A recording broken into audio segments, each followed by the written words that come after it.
Some news stories, they really have this way of shaking things up on a global scale, and this whole potential peace deal. Saudi Arabia and Israel, Right. it's definitely one of those stories. I mean, peace treaties in themselves, they're not exactly common these days. Right, it's not like they're happening every day. But this one, This one's different. It's a big deal. huge. A total game changer, potentially. We're not just talking about some symbolic handshake here, some photo op. It goes much deeper than that. Okay, so let's back up for a second. Let's unpack the background here. Okay. We've seen some progress in recent years, like Abraham Accords, Right. right? Israel making peace with UAE, Bahrain. What makes this situation different? Why is Saudi Arabia such a linchpin in all of this? Yeah, the Abraham Accords, those are definitely significant. A step in the right direction for sure. But Saudi Arabia, well, they're on a whole other level. They're not just another player in the region, they're the custodians of Mecca and Medina. Think about it. Islam's two holiest sites. Their actions, they resonate throughout the entire Muslim world. So it's about way more than just politics. Oh, absolutely. It's about religious legitimacy, global influence. The stakes are incredibly high. For Saudi Arabia, this whole idea of normalizing relations with Israel, I imagine it's incredibly complicated for them, a real balancing act. They've got to weigh the potential benefits against the potential backlash. And to really understand what's going on here, we have to understand their perspective. We have to get inside their heads. It's like they're walking a tightrope. In a way, yeah. What's motivating them to even entertain this idea in the first place? Yeah. What's on the table that's making them think, okay, maybe, just maybe, this could work? Put yourself in their shoes for a second. You're the leader of Saudi Arabia. You're sitting on these massive oil reserves, sure. But, deep down, that's not going to last forever. The world's changing. Right. And you've got this young population, super tech savvy, and they're hungry for a different kind of future. Plus, you've got Iran breathing down your neck, trying to expand their influence all over the place. Not ideal. So Saudi Arabia is feeling the pressure to evolve, to secure their future. Exactly. And that's where Israel comes in. They represent a unique set of opportunities. But, of course, no shortage of challenges either. So we're talking about economic anxieties, security concerns, and this desire for global prestige. It's a lot to unpack. But let's try to break it down a bit. What exactly would a partnership with Israel offer Saudi Arabia?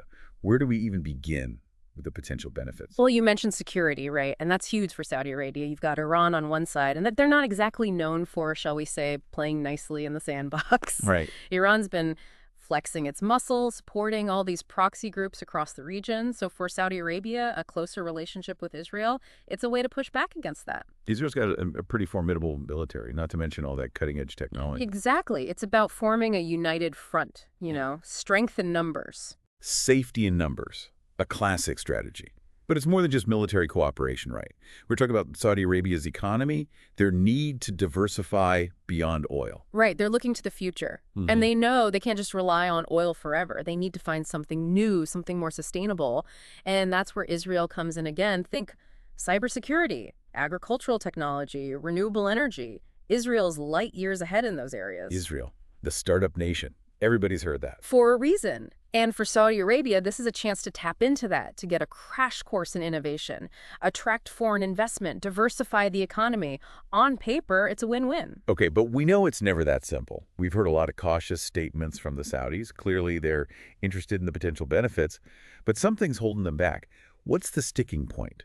Well, we can't talk about this without addressing the elephant in the room. The Palestinians. For Saudi Arabia, and really for the entire Arab world, this isn't just some bargaining chip. This is deeply personal. This is about principles. Exactly. Saudi Arabia, they see themselves as leaders in the Arab world, and any deal with Israel, any normalization, it has to be balanced against their commitment to the Palestinians. Especially now, given the recent conflict in Gaza. Exactly. The timing couldn't be worse, frankly. Saudi Arabia can't afford to look weak, like they're abandoning the Palestinian cause. Public opinion matters. A lot. So it's a tightrope walk. It is. They want the benefits, they want the relationship with Israel, but not at the cost of their standing in the Arab world, not at the cost of their commitment to the Palestinians. It's a delicate balance. And to really understand how delicate, we have to shift gears a bit and look at what's going on inside Israel itself, because their domestic politics, they add a whole other layer of complexity to this story. Okay, so we've been focusing a lot on Saudi Arabia, but let's flip the script. What's going on inside Israel? I mean, on the surface, you'd think they'd be jumping at the chance for this deal, right? You'd think so, wouldn't you? Peace with Saudi Arabia, that's a game changer. Exactly. Huge benefits for them. Think about it. Security, economics, a whole new chapter for them in the region. But yeah, as we've been saying, it's complicated. Nothing's ever simple. Right. So what's the internal landscape look like right now in Israel, politically speaking? Well, let's just say it's a little tense. The current government, they're dealing with a lot of internal pressure. Their base is pretty hawkish. Yeah. And they've taken a hard line, particularly on issues related to, well, The Palestinians. yeah, settlements, Palestinian autonomy, all that. And look, it plays well with their base, but it creates some serious roadblocks when it comes to this peace deal. It's like what we were talking about with Saudi Arabia, right? The public opinion thing. Exactly. They've got their own version of that to deal with. So both sides are kind of stuck between a rock and a hard place. It's a political minefield, honestly. For Israel, security is everything, and they might be willing to bend on some things, economics maybe, but territorial concessions, anything that makes them look weak on security, that's a tough sell. And that brings us back to the two-state solution, doesn't it? Seems like everything always circles back to that. That's the heart of the matter. For Saudi Arabia, for a lot of the Arab world, it's not just a political goal. It's a matter of principle, a non-negotiable for real, lasting peace. But for the current Israeli government, with their base, with their security concerns, making the kind of concessions needed for a viable Palestinian state, well, that's a tough pill to swallow. So where does that leave us? Is this whole thing just doomed from the start? Well, there's one more player we need to bring into the mix here. A global power with a long history in the Middle East, the United States. Ah, right, of course. The U.S. always seems to be lurking in the background of these geopolitical dramas. Well, this time they haven't exactly been subtle about it. The U.S. has been very vocal about their support for this peace deal. They see it as a major win for them, something that could reshape the entire region. I'm sure it would be a nice feather in their cap if they could pull it off. But how much influence do they really have? That's the million-dollar question, right? They can apply pressure, offer incentives, try to play mediator. But at the end of the day, it's up to Saudi Arabia and Israel. The U.S. can't force them into anything. And what happens if it all falls apart? If this whole peace deal thing blows up in everyone's faces? Nobody wants to see that happen. The worst-case scenario. The whole region becomes even more unstable, more tension, more conflict, potentially. And Iran. They'd be happy to step into the void.